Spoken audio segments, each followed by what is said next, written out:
Halo semuanya, selamat datang dan selamat bergabung di channel saya. Channel ini sengaja saya buat untuk mencoba membantu keresahan-keresahan yang dialami teman-teman seputar FB Pro atau Facebook profesional. Buat teman-teman yang baru bergabung, silahkan diklik dulu tombol like dan subscribe-nya agar tidak ketinggalan trik-trik menarik dari saya yang mungkin akan bermanfaat buat teman-teman ke depannya.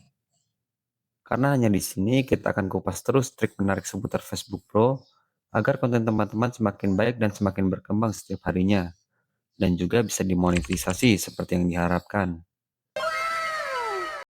Nah, di video kali ini kita akan coba bahas dari pertanyaan-pertanyaan dan perdebatan-perdebatan yang sering muncul. Bagaimana sih cara kerja sistem algoritma Facebook ini?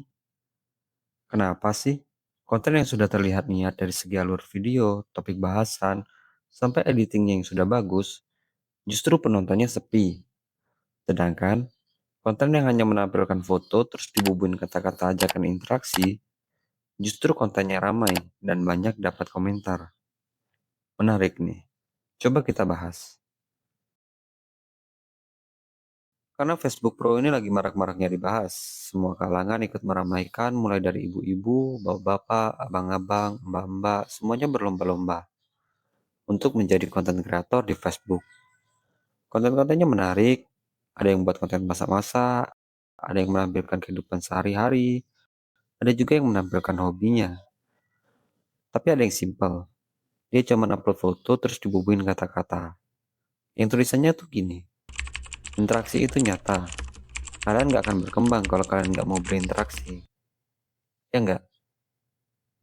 Tapi faktanya, konten seperti itu justru malah FYP.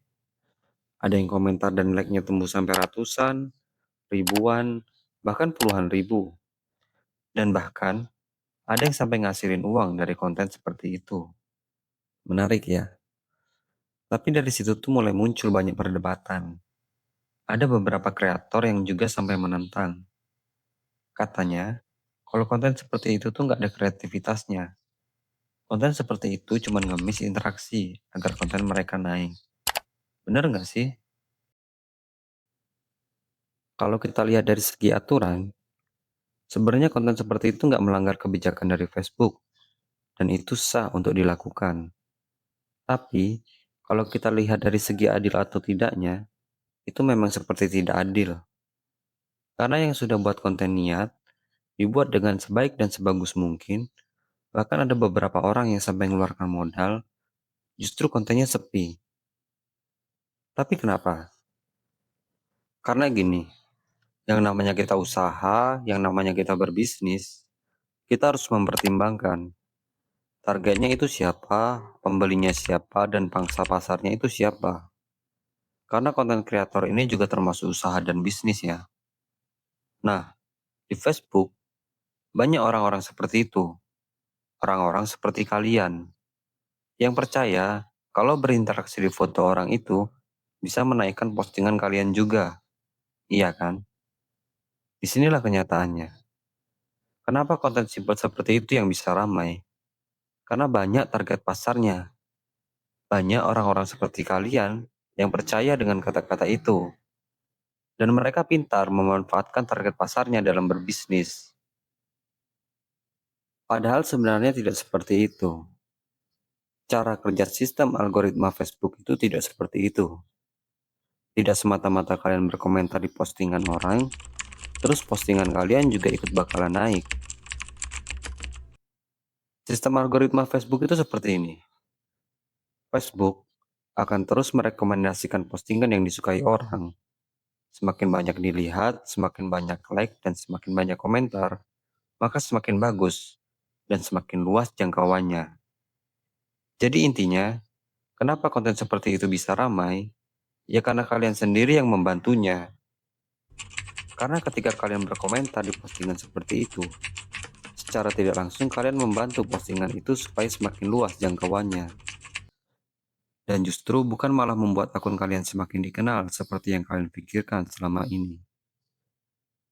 Kalian itu seperti bahan bakarnya, dan mereka cukup pintar untuk melihat target pasarnya dalam berbisnis. Kalau menurut saya, kalian tidak seharusnya iri dengan pencapaian mereka, karena mereka tidak salah. Postingan mereka tidak salah, justru itu jenius. Mereka pintar memanfaatkan keadaan, dan memang begitulah cara kerja berbisnis. Seharusnya, kalau postingan kalian mau ramai, kalian harus pintar memperhatikan peluang yang ada di depan, dan perhatikan target kalian itu siapa. Terus gimana bang? Kita yang sudah buat konten tapi tidak ramai. Apakah kita harus membuat konten seperti itu juga agar akun kita ramai? Jawabannya ya terserah kalian. Tapi kalau saran saya tidak perlu. Karena menurut saya, pangsa pasar konten seperti itu tidak selamanya ada. Mereka akan berkurang seiring meningkatnya pemahaman mereka tentang algoritma. Kalian tidak perlu ikut-ikutan. Apalagi jika konten kalian sudah punya niche yang kuat. Maksudnya niche yang kuat itu seperti ini. Misalnya ibu-ibu yang membagikan konten masak-masak. Ya sudah fokus saja di situ. Fokus perbaiki kontennya, pengambilan videonya, dan yang terpenting kejelasan kontennya itu apa. Jangan sekarang kalian upload konten masak, besoknya kalian malah upload konten mancing. Dan besoknya lagi kalian malah upload konten main futsal. Yang nonton juga bingung kalau seperti itu caranya. Dan besok-besok mereka malas buat main ke profil kalian lagi. Iya kan? Kemudian kalian harus cari target pasar kalian sendiri. Tentukan pangsa pasar kalian sendiri itu siapa. Kalau misalnya konten kalian itu tentang masak-masak, ya fokus cari pertemanan ke ibu-ibu. Dan tambahkan pertemanan ke ibu-ibu. Jangan ke bapak-bapak tukang mancing, karena mereka nggak akan mau nonton video kalian. Kemudian coba gabung ke komunitas-komunitas atau ke grup-grup yang sesuai dengan alur konten kalian. Dan coba share-share video kalian ke situ. Lama-lama kalian akan dikenal, orang akan tahu. Dan kalau kalian sudah punya topik yang jelas dan konten yang konsisten, itu akan membangun komunitas setia kalian sendiri dan penonton setia kalian sendiri. Dan kalau mereka sudah cocok dan setia dengan konten-konten kalian, lama-lama bintang akan datang dengan sendirinya tanpa perlu kalian minta. Nah, jadi seperti itu cara pandang saya menanggapi perdebatan-perdebatan seperti ini. Bagaimana menurut kalian? Jika kalian punya pandangan lain, coba tuliskan di kolom komentar. Sampai jumpa lagi di pembahasan berikutnya yang pastinya akan jauh lebih menarik.